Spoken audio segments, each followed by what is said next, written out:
በ1.8 ሚሊዮን ብር ወጪ የተደራጁት የሴቶች የልብስ ስፌት ኢንተርፕራይዞች ስራ ጀመሩ።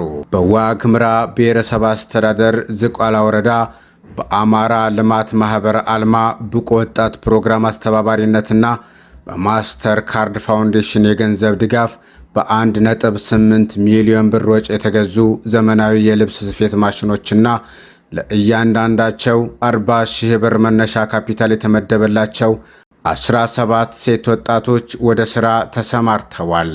ይህ የሥራ ዕድል ፈጠራ ፕሮግራም በተለይ በሰሜኑ ጦርነት ምክንያት ጉዳት ለደረሰባቸው አካባቢዎች ተብሎ የተቀረጸ ሲሆን በአማራ ክልል በ23 ወረዳዎች ላይ ተግባራዊ ከሚደረጉ ፕሮጀክቶች መካከል አንዱ መሆኑ ተገልጿል።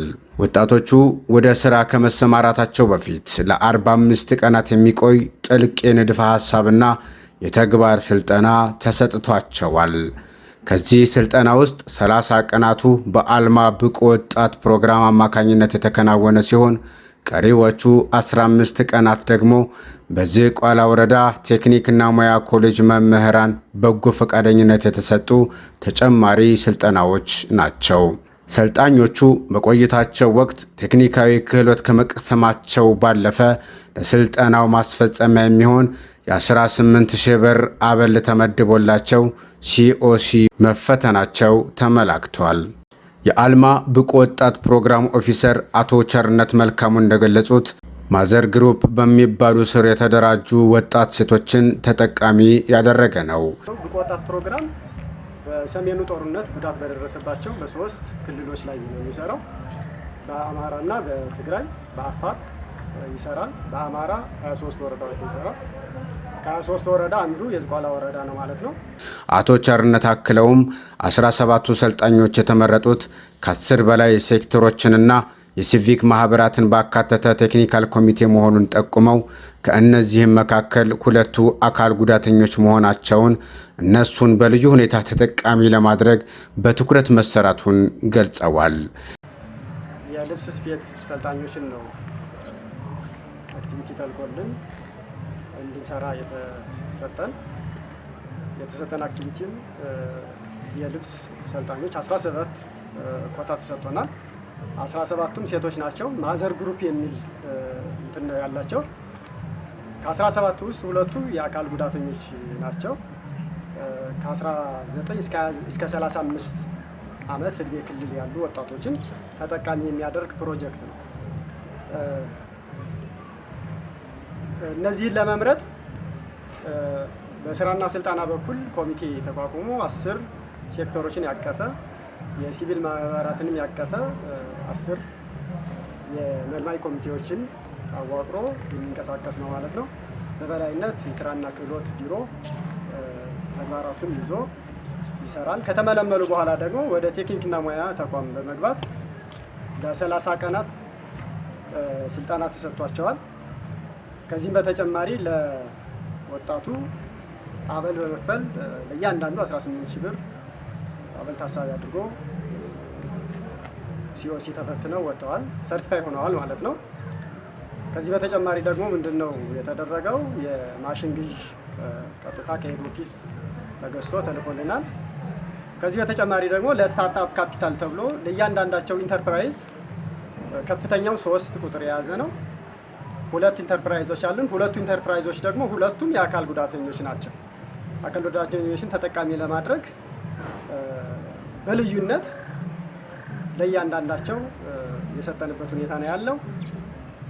ለስታርታፕ ካፒታል ተብሎ ደግሞ 40,000 ብር ተሰጥቷቸዋል። ለ6 የልብስ ስፌት ኢንተርፕራይዞች ኦቨርሎክ እና የመስፊያ ማሽኖች ከነሙሉ መለዋወጫቸው የቀረቡ ሲሆን ይህም በገንዘብ ሲተመን 1.8 ሚሊዮን ብር እንደሚጠጋ አብራርተዋል። ለ6 ኢንተርፕራይዞች ለእያንዳንዳቸው አንድ የኦቨርሎክ ማሽን እና አንድ የመስፊያ ማሽን ከነ አክሰሰሪዎቹ ድጋፍ ተደርጎላቸዋል ማለት ነው። ይሄ በብር ሲተመን ከ1.8 ሚሊዮን ብር በላይ የሚሆን ገንዘብ ነው ማለት ነው። ከዚህ በተጨማሪ ደግሞ ለስታርታፕ ካፒታል ተብሎ ለእያንዳንዳቸው ኢንተርፕራይዝ ከፍተኛው 3 ቁጥር የያዘ ነው። 2 ኢንተርፕራይዞች አሉን። ሁለቱ ኢንተርፕራይዞች ደግሞ ሁለቱም የአካል ጉዳተኞች ናቸው። አካል ጉዳተኞችን ተጠቃሚ ለማድረግ በልዩነት ለእያንዳንዳቸው የሰጠንበት ሁኔታ ነው ያለው። ለስታርታፕ ካፒታል ተብሎ ደግሞ 40 ሺህ ብር ተሰጥቷቸዋል። ከተደራጁት ወጣቶች መካከል አስተያየታቸውን የሰጡት ሰልጣኞች ይህ የሥራ ዕድል የተፈጠረላቸው ተስፋ በቆረጡበት ወቅት መሆኑን ተናግረዋል። ከሰልጣኞቹ መካከል አንዳንዶቹ በዲግሪ ተመርቀው ሥራ አጥተው የተቀመጡ፣ ሌሎች ደግሞ በረንዳ ላይ ቡና በመሸጥ አነስተኛ ገቢ ለማግኘት ሲታገሉ የነበሩ መሆናቸውን ገልጸው አሁን ግን ራሳቸውን ችለው ቤተሰቦቻቸውን ማስተዳደር የሚችሉበት ደረጃ ላይ መድረሳቸውን በደስታ አስረድተዋል።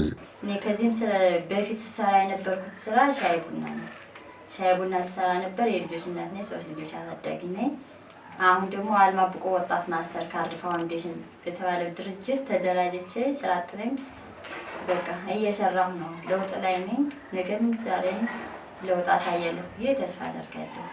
አጫጭር ስልጠና ተሰጥቶናል። ከዚህ ቀደም ስለ ማሽኑ ሁኔታ ምንም ነገር አላውቅም ነበር።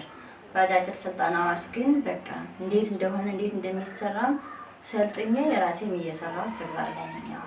ይህን እድል የማቀርባላቸው ምስጋና ከልብ ነው የማመሰግነው። ማስተር ካርድ ፋውንዴሽን አልማ ብቁ ወጣቶች ከልብ አመሰግናለሁ። እንዲሁም አካላቶቻችን ደግሞ እዚህ ልጆች ያሳድጋሉ፣ የልጆች እናት ናቸው፣ ለውጥ ያመጣሉ ብለው ለመረጡን አካላት ለወረዳዎቻችን ደግሞ የተሻለ ምስጋና አቀርባለሁ። በጣም ነው የማመሰግናቸው።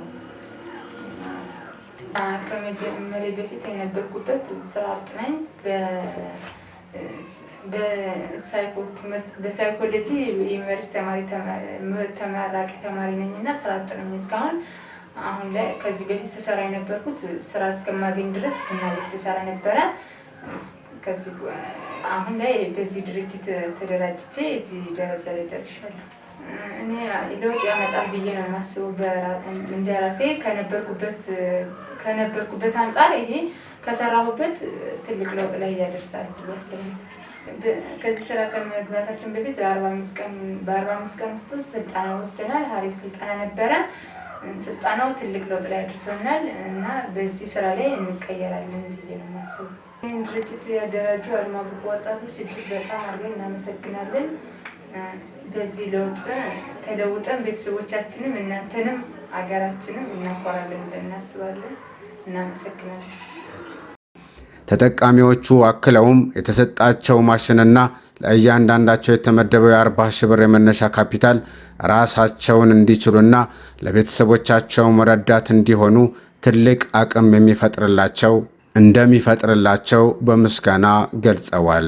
ወጣቶቹ ስራቸውን ይበልጥ ውጤታማ ለማድረግ ተጨማሪ የጥልፍ ማሽኖች እንዲሟላላቸው ጥያቄያቸውንም አቅርበዋል። ከዚህ ተጨማሪ ደግሞ ተጨማሪ ስራ እሰራለሁ የምለው ያው የጥልፍ ማሽን ቢሰጠኝ ይህን ስራ እየሰራሁ በጎን በሱ ደግሞ በአካባቢያችን ስለማይታወቅ የጥልፍ ማሽን ቢሰጠኝ ብዬ አቀርባለሁ፣ እሰራለሁ ብዬ ተስፋ አደርጋለሁ። ከዚህ ስራ በተጨማሪ የባህል ቀሚሶችን በመስፊያ ስፌቶች እየሰፋው ትልቅ ለውጥ ላይ እና ቢዝነሴን አስፋፍቼ ትልቅ ለውጥ ላይ ደርሳለሁ ብዬ አስባለሁ። የዝቋላ ወረዳ የስራና ክህሎት ጽሕፈት ቤት ምክትል ኃላፊ አቶ ሙሉጌታ ወልዴ በበኩላቸው ወጣቶቹ ስራቸውን በብቃት እንዲወጡ ምቹ የመስሪያና የመሸጫ ቦታ መዘጋጀቱን አረጋግጠዋል። የስራውን ቀጣይነት ለማረጋገጥም አመቻቾች ተቀጥረው በየቀኑ የገበያ ትስስርና የቴክኒክ ድጋፍ ክትትል እንደሚያደርጉላቸው በመግለጽ ወጣቶቹ ራሳቸውን ችለው ለሌሎችም አርአያ እንዲሆኑ እንደሚሰራ ጠቁመዋል። እንደ ዝቋላ ወረዳ በርካታ የሆኑ የስራ እድሎችን ፈጥሮልናል። ከነዚህም መካከል አንዱ የልብስ ስፌት ነው። የልብስ ስፌትን ስንመለከት 17 ሴቶችን ምልመላ በማድረግ ከቴክኒካል ኮሚቴው ጋር ምልመላ በማድረግ አጠቃላይ 17 ሴቶችን መልምለን ስልጠና ማሰልጠን ችለናል። ወደ 45 ቀናቶችን የፈጀ ስልጠና አሰልጥነናል። 30 ቀናት በአልማ ብቁ ወጣት ፕሮግራም ነው። በዝቋላ ወረዳ ቴክኒክና ሙያ ኮሌጅ መምህራን ፈቃደኝነት ደግሞ 15 ቀናት በተጨማሪ አሰልጥነናቸው 45 ቀን ስለ ልብስ ስፌት አጠቃላይ ግንዛቤ ፈጥረን እንደኛ እንደ ስራና ስልጠና ጽሕፈት ቤት መስሪያ መሸጫ ቦታ አመቻችተናል። ገበያ ማዕከሉ ጋር የተሻለ የሚባለውን የተመቻቸ ቦታ ሰጥተናቸው ዛሬ ላይ ስራውን እየሰሩ ወደ ተግባር ገብተው ያሉበት ሁኔታ ነው ያለው። ቀጣይ ላይ እነዚህ የተደራጁ ወጣቶች ተጠናክረው ስራቸውን እንዲሰሩ ከኛ የሚጠበቀው ድጋፍ ማድረግ ነው። ከአንድ ማዕከል ጋር ሌሎች ቡድኖችን ጋር ሆነን በየሳምንቱ በየሁለት ሳምንቱ እየተከታተልን እያገዝናቸው ያለውን ነገር ክትትል እያደረግን እንቀጥላለን ማለት ነው።